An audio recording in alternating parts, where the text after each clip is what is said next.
Hello everyone, welcome to our channel Isc Steno. We are starting the passage at speed of 110 words per minute. Start. I am most happy and grateful for the opportunity you have given me to meet you all this evening. As you know, the Government of India and the provincial governments concerned have taken great pains and incurred heavy expenditure this year to improve the approaches and also the localities where the sacred Buddhist places are situated. The total amount spent may add up to 1 crore of rupees in the course of this year. That indicates the interest which the Government of India and the people of India are taking in Buddhism and its sacred places. You have been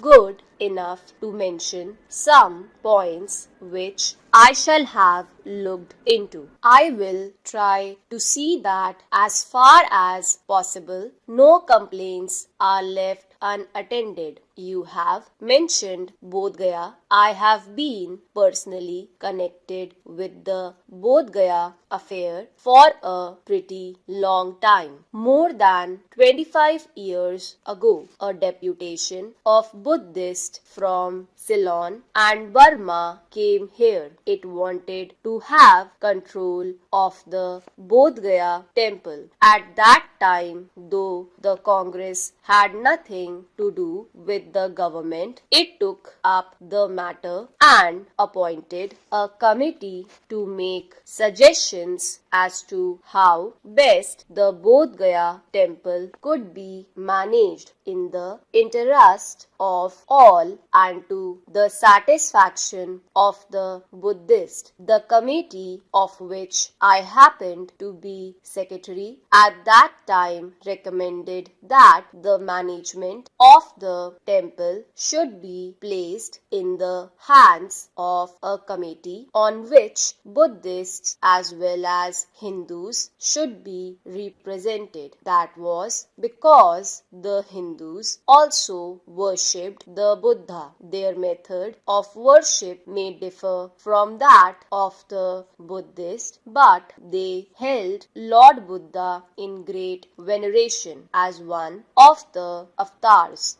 We could not do anything at that time as there was a Mahant in actual possession of the temple and he did not agree to part with his right. In 1937, however, when the Congress for the first time formed government in Bihar, it took up the question of the appointment of a temple committee once again. Unfortunately, however, the ministry lasted only a short time and nothing much could be achieved. In 1946, the Congress again came to power. The matter was then reopened and a law was passed by virtue of which the management of the temple was taken away from the Mahant. You have said in your address that there is no suitable platform for offering lights in the temple. I do not see any difficulty in meeting this request. You have also mentioned that there is no arrangements for lights in front of the image of all the 24 hours of the day and night, and that facilities should be given to pious pilgrims to stick gold foils to the image. I shall refer these matters to the temple committee, though personally I do not see any difficulty in accepting these suggestions. You have also said that you require land for building dharamshalas and rest houses for pilgrims who come for worship. I believe that in all these places, including Bodh Gaya, some dharamshalas have been been built which are pretty big as well furnished. Some houses have also been built by the well-to-do people. If more dharamshalas are needed, they can certainly be built with the help of philanthropic organizations and individuals. Being a thickly populated area, the availability of land may present some problem, but the government can always acquire land for an essential purpose. About Kushinara, you said that you saw some people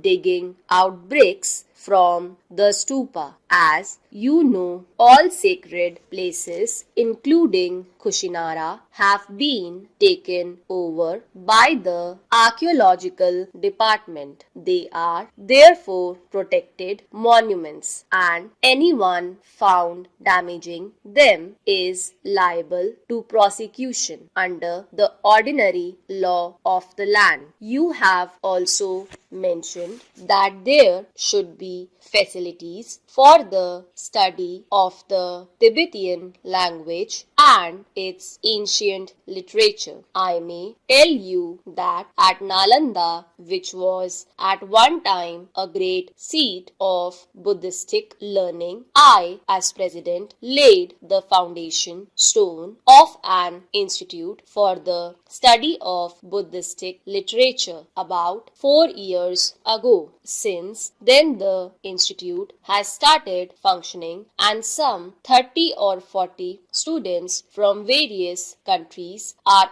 already engaged in research work there. I do not know whether there are any facilities in this institute for the study of Tibetan literature, but I shall refer this matter to the director and see whether anything can be done to encourage the study of Tibetan by the students as also of Indian languages by Tibetans and others. Regarding the other small matters mentioned in your address, I would request you to give me the points in writing so that I might ask the authorities concerned to look into them. I am glad that you have had an opportunity of going round the country and seeing things for yourselves. I have no doubt that there is a great revival of interest in Buddhistic studies everywhere and throughout the country. Stop.